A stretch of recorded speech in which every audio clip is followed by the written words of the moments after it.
السلام علیکم کلاس، امید ہے کہ آپ خیریت سے ہوں گے۔ آج ہم نے نیا سیکنڈ چیپٹر سٹارٹ کرنا ہے، زر۔ زر سے مراد ہے روپیہ، پیسہ جو ہم عام زبان میں لیتے ہیں۔ جیسے کہ ظاہر ہے، ہم پڑھتے ہیں تاریخ سے ظاہر ہے کہ پہلے انسان جنگلوں اور غاروں میں رہتے تھے اور اپنا پیٹ سبزیوں اور جانور کے گوشت سے بھرتے تھے، کھال اور درختوں کے پتوں سے اپنا جسم ڈھانپتے تھے اور ان کی ضروریات محدود تھیں۔ لیکن جیسے جیسے آبادی بڑھنا شروع ہوئی ہے اور انسان نے جنگلوں اور غاروں سے نکل کر قصبوں اور شہروں کا رخ کرنا شروع کیا، انسان کی ضروریات بڑھ گئیں، تو ہر کسی نے اپنی آمدنی حاصل کرنے کا ذریعہ تلاش کیا، تو پھر لہٰذا وہ ایک دوسرے پر انحصار کرنا شروع ہو گئے۔ ایک بندہ تمام چیزیں اپنی ضروریات کی نہیں بنا سکتا تھا، لہٰذا وہ ایک چیز بناتا اور اس کو کسی انسان سے دوسری چیز کے بدلے میں ایکسچینج کر لیتا، جس کو ہم بارٹر سسٹم کہتے ہیں یا براہ راست اشیاء کا تبادلہ۔ تو جیسے جیسے آبادی بڑھنا شروع ہوئی، لوگ پھیلنا شروع ہوئے، تو ویسے ویسے روپے کی یا کسی ایسی چیز کی، ایسے میڈیم آف ایکسچینج کی ضرورت محسوس ہوئی جو اشیاء کا تبادلہ اشیاء میں کرنا شروع ہو جائے۔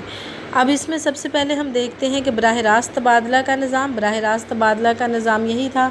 کہ لوگوں کی ضروریات تب محدود تھی، تو کپڑا، روٹی یہ زیادہ ضروری چیزیں تھیں جن پہ فوکس تھا، تو لوگ یوں کرتے تھے کہ ایک چیز ایک انسان نے بنا لی، اس کو دوسرے چیز کے بدلے میں ایکسچینج کر لیا جاتا تھا۔ مثلاً ایک کاشتکار اپنی زرعی اجناس کے بدلے ضرورت کی اشیاء، جوتے، کپڑے، بھیڑ بکریاں، تیر کمان، کھال وغیرہ دوسرے شعبوں سے مختلف لوگوں سے حاصل کر لیتا تھا۔ علم معاشیات میں انسانی لین دین کے اس عمل تبادلہ کو اشیاء کے نظام کار کا نام دیا گیا۔ تبادلہ اشیاء کے نظام کار کا نام۔ شروع میں انسان کے پاس زر یا بطور زر استعمال میں آنے والی کوئی ایسی چیز نہیں تھی جس کے بدلے میں وہ چیزوں کو ایکسچینج کر سکے، اس لیے اشیاء کے بدلے میں اشیاء کا تبادلہ شروع ہوا۔ پروفیسر اسٹینلے کے مطابق براہ راست تبادلہ کا نظام ایسی معیشت کو ظاہر کرتا ہے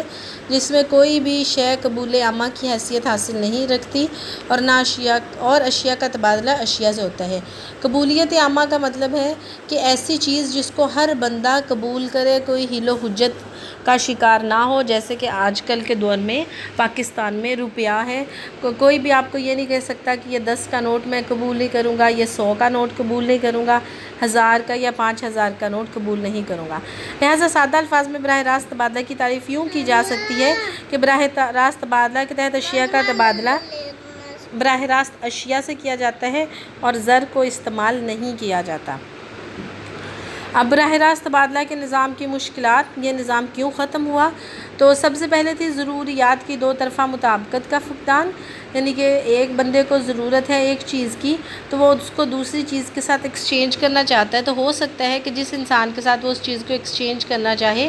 اس کو اس چیز کی ضرورت نہ ہو۔ جیسے کہ انہوں نے کہا ہے کہ اگر کسی کے پاس گندم ہے تو اس کو کپڑا چاہیے، تو پہلے وہ ایسے بندے کو ڈھونڈے جس کے پاس کپڑا موجود ہو اور اس کو گندم چاہیے ہو۔ تو اکثر اوقات ایسا ہوتا تھا کہ دو طرفہ ضروریات کی مطابقت نہیں ہوتی تھی، تو لہٰذا پھر چیزوں کو حاصل کرنا مشکل ہو جاتا تھا۔ دوسرا ہے مشترک پیمانہ قدر کا فقدان۔ مشترک پیمانہ قدر کے فقدان سے مراد ہے کہ اگر کسی کو ایک چیز چاہیے تو لازمی نہیں کہ اتنی ہی قدر کی دوسری چیز ہو، جیسے کہ کسی کو جوتے چاہیے لیکن اس کے بدلے میں اس کے پاس دینے کے لیے گائے ہو، تو یہ بہت ہی جو ہے وہ ناممکن سا جوڑ تھا۔ یا یہ ہے کہ اگر کسی کے پاس 10 کلو چاول ہو اور وہ گندم کے عوض بدلنا چاہتا ہو، تو گندم کے خواہش مند کو ایسا شخص مل جائے جو گندم چاولوں کے عوض بدلنے پر تیار ہو، لیکن چاولوں کا مالک 10 کلو چاول کے بدلے میں 20 کلو گندم مانگے، تو اسی طرح وہ دینے کے لیے تیار نہ ہو، تو لہٰذا جو مشترک پیمانہ قدر کا فقدان تھا۔ تیسرا ہے ہمارے پاس اشیاء کی عدم تقسیم پذیری۔ اشیاء کی عدم تقسیم پذیری، اشیاء عدم تقسیم پذیر ہوتی ہیں، تو ہم 5 روپے کی چیز لے سکتے ہیں، 10 کی، 15 کی، 20 کی، 100 کی، 1000 کی، لاکھوں کی چیز لے سکتے ہیں۔ لیکن جب ہم اشیاء کا اشیاء سے تبادلہ کرتے تھے تو ایسا ممکن نہیں تھا، جیسے ابھی میں نے آپ کو بتایا کہ گندم کے بدلے میں اگر گائے چاہیے تو یہ تو سب کو نظر آ رہا ہوتا تھا کہ گائے کی مالیت زیادہ ہے، گائے کی قدر زیادہ ہے، تو ایسا ممکن نہیں ہوتا تھا کہ گائے کو 2 یا 3 حصوں میں تقسیم کر دیا جائے اور اس طرح سے ان کو ایک حصہ دے دیا جائے۔ اس کے علاوہ جو ہے ان کو پھر یہ ہوتا تھا کہ اگر کسی کی ضرورت بہت اشد ہے تو اس کو اپنی چیز قربان کرنی پڑتی تھی۔ تیسرا ہے ذخیرہ قدر کا فقدان، جو براہ راست اشیاء کے تبادلہ میں ذخیرہ قدر نہیں ہو سکتی تھی، یعنی کہ جیسے اب آپ لاکھوں روپے جتنی دیر کے لیے مرضی سنبھال کے رکھ لیں کوئی ایشو نہیں ہے، لیکن اس ٹائم پہ نہ آپ جو ہماری دولت تھی وہ زرعی اجناس کی شکل میں ہوتی تھی، جانوروں کی شکل میں ہوتی تھی، تو نہ آپ جانوروں کو اتنی دیر کے لیے آسانی سے سنبھال سکتے ہیں اور نہ ہی آپ اجناس کو سنبھال سکتے ہیں، لہٰذا قدر کا ذخیرہ کرنا مشکل تھا، اور پھر ایک جگہ سے دوسری جگہ لے جانا بھی بہت مشکل تھا، اور اس طرح سے اگر اشیاء کا ذخیرہ کیا جاتا تھا تو وہ جلد خراب ہو جاتی اور مالک کو نقصان کا سامنا کرنا پڑتا تھا۔ پھر ہے دولت کی نقل مکانی کا فقدان۔ دولت کی نقل مکانی، جیسا کہ نام سے ظاہر ہے کہ دولت کو ایک جگہ سے دوسری جگہ منتقل کرنا بہت زیادہ مشکل تھا۔ ظاہری بات ہے اگر آپ لے کے جانا چاہ رہے ہیں اپنی دولت کو تو اس کا مطلب ہے کہ آپ اتنے من گندم لے کے جا رہے ہیں ایک جگہ سے دوسری جگہ، اگر کسی دوسرے شہر کسی سے بارٹر سسٹم کرنا ہے، چیز کا تبادلہ کسی چیز سے کرنا ہے تو اتنے من گندم اٹھا کے لے کے جا رہے ہیں، اتنے جانور لے کے جا رہے ہیں، تو دولت کو ایک جگہ سے دوسری جگہ کرنا ممکن نہیں تھا۔ پھر یہ بھی تھا کہ ان چیزوں کے جو اس ٹائم پہ دولت تھی ان کے خراب ہونے کا، گلنے سڑنے کا خدشہ تھا، جیسے کہ سبزیاں ہیں، پھل وغیرہ ہیں، اور نقل مکانی پر بے شمار اخراجات انہیں برداشت کرنا پڑتے تھے، اور اس طرح ایسے افراد جن کو گھر فروخت کرنے کے عوض متعدد اشیاء ملتی تھی، ضروری نہیں انہیں کسی دوسری جگہ ان اشیاء کے بدلے گھر مل سکے، تو لہٰذا دولت کی نقل مکانی کا فقدان تھا۔ پھر ہے مستقبل کی ادائیگیوں میں دقت۔ براہ راست تبادلہ کے نظام میں مستقبل کی ادائیگیاں چکاتے وقت کئی مشکلات درپیش تھیں۔ چونکہ زر موجود نہیں تھا اس لیے لوگ ادھار اشیاء کی شکل میں حاصل کرتے تھے اور اشیاء کی شکل میں ہی واپس کرتے تھے، تو اس صورت میں یہ مشکل پیش آتی تھی کہ اگر کسی شخص نے گندم کی ایک بوری قحط سالی کے دور میں لی ہے تو اگر ادھار دی ہے تو گندم کی فراوانی کے زمانے میں بھی اسے ایک بوری گندم ہی دینی پڑتی تھی، جیسے کہ اب اگر اس نے اگر اس نے اب 1000 روپے لیا ہے تو نیکسٹ ٹائم اسے 1000 روپے ہی دینا ہوگا، لیکن اس میں یہ تھا کہ اگر اس نے اب 1000 کی گندم لی ہے تو ہو سکتا ہے کہ نیکسٹ ٹائم وہ 500 روپے کی گندم واپس کرے کیونکہ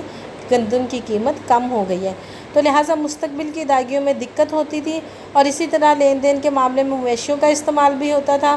اگر کوئی شخص کوئی مویشی ادھار لے کر جاتا تو واپسی پر قرض کا کئی اعتراضات اٹھاتا، مثلاً مویشی بیمار ہے، کمزور ہے، بڑا ہے، چھوٹا ہے، تو اس طرح بہت سارے مسائل کا سامنا کرنا پڑتا تھا۔ پھر حکومتی وصولیوں کے حصول میں دقت۔ وصولیاں یعنی کہ جو ٹیکس لگاتی ہے حکومت، تو براہ راست تبادلہ کے نظام میں ایک مشکل یہ تھی کہ حکومت اپنے واجبات اور اخراجات زر کی عدم موجودگی کے باعث کسی جنس یا شے کی صورت میں وصول اور خرچ کرتی تھی۔ پھر لوگوں سے جو ٹیکس لیتی تھی وہ زرعی اجناس کی فارم میں ہوتا تھا، گندم ہے، چاول ہے، چنے ہیں، اس فارم میں وہ لیتی تھی، تو اس طرح سے ان چیزوں کا ذخیرہ کرنا بہت مشکل تھا، یا ان چیزوں کو حکومت تک لے کے جانا اور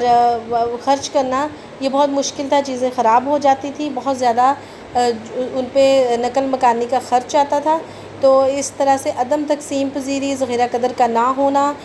ضروریات کی دو طرفہ مطابقت کا نہ ہونا، یہ مشکلات تھیں حکومت کے لیے، اور اس کے علاوہ بہت سارے مسائل جنم دیتے تھے۔ ان حالات میں یہ نظام بری طرح متاثر ہوا اور اپنی قدر کھو بیٹھا۔ براہ راست تبادلہ کا نظام ایسا نظام ہوتا ہے جس میں اشیاء کا تبادلہ براہ راست اشیاء سے کیا جاتا ہے، اور یہ نظام کیوں ختم ہوا؟ کچھ